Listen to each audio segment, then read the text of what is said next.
Hey Falcons! Today I am going to show you how to graph the data from our Unit 1 review. So hopefully you tried this graph on your own. I'm going to show you how I would do the graph in order to get full points. So if you're stuck, please come with me on this graphing journey, and we are going to graph some of Mr. Newbrand's data about which type of baby food his daughter likes the best. So here I have my lovely data table. So here's my data. I also have my checklist here because this is how I know I'm going to get full points. I want to make sure I check all of these boxes when I'm making my graph. All right, the first thing is I need my axes. So I need a y, and I need an, whoa, that was a little bit of a crazy x-axis. Let's do this one. Beautiful. X. All right, we need to have an appropriate scale. So we should remember that the x-axis, that's always where our independent variable goes, and our dependent variable, what we measure, should be on the y-axis. We need an appropriate scale for the x and the y-axis. So for the x-axis, my independent variable is the type of food. So this is my independent variable. So I want peaches to come first.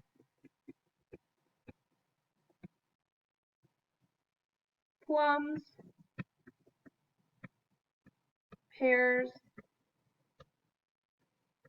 green beans, and spinach. All right, so the scale for your x-axis should be the names of the types of baby food. For the y-axis, my scale needs to go at least up to 10. 10 is my largest number. So I need to make sure that my y-axis goes all the way up to 10. And I have a choice on how I want to draw my scale. So you could do it by 2s if you want to. I'm going to do it by 1s. Either one would get you full points, just to make sure you get all the way up to 10. So I'm going to do mine by 1. So 1, 2, 3, 4, 5, 6, 7, 8. I ran out of room a little bit, so I'm just going to move my y-axis up. 9, 10. All right, so now I have my y-axis. Again, you can count by 2s for this one if you want.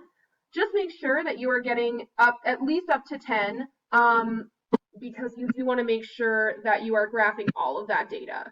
And you also want to make sure that you're not counting by like 20s or something like that. So our x and y axis scale looks good. I'm going to check that off my checklist. Now I need units for the y-axis. If I look at my data table, I'm seeing there is a G right here. That is grams. So my unit for my y-axis needs to be in grams. I'm going to put the G in parentheses. Got my units. Check. Now I need to make sure I label my x and y-axis. My label should just be, it can be what's from my data table. It's my independent and dependent variable. So for the x-axis, my label should be type of baby food. I'm going to highlight that in yellow just because it's a little bit messy down here. That's okay.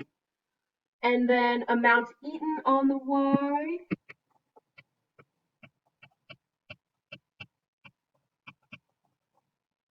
All right, amount eaten in grams. All right, my labels are done. Check that off. Now I need to title my graph with the correct IV and DV relationship, which is where a lot of us are getting stuck. And that's okay. Titles are sometimes really hard to write.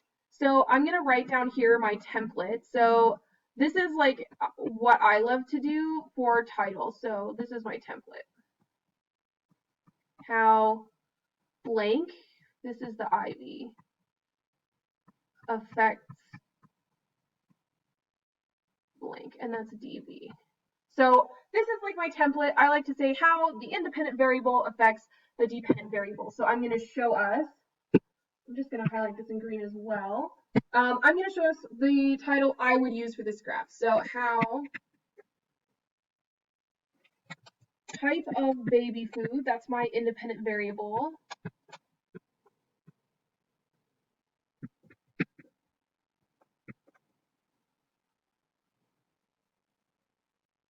affects the amount eaten. So this would be a great title. What I'm going to do is keep that up there for now if you want to copy that into your packet.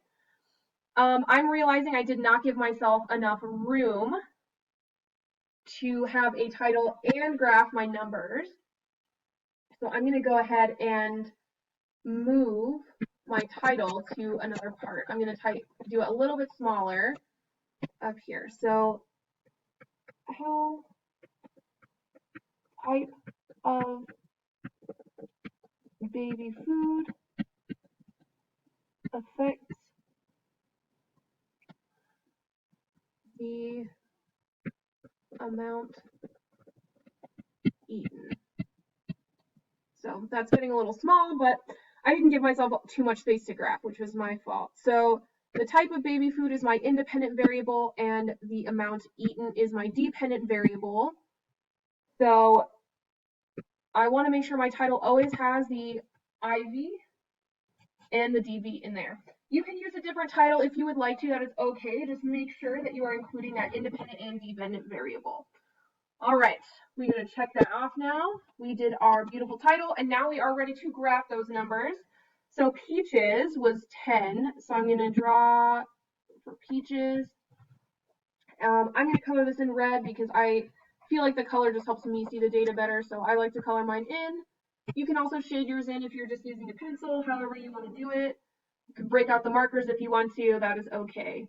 Plums was 8, so I'm going to go to 8 for plums. I'm going to color that one in blue. Pears was 9, so I got to go back to 9 for pears. 9's about here. Color that one in green.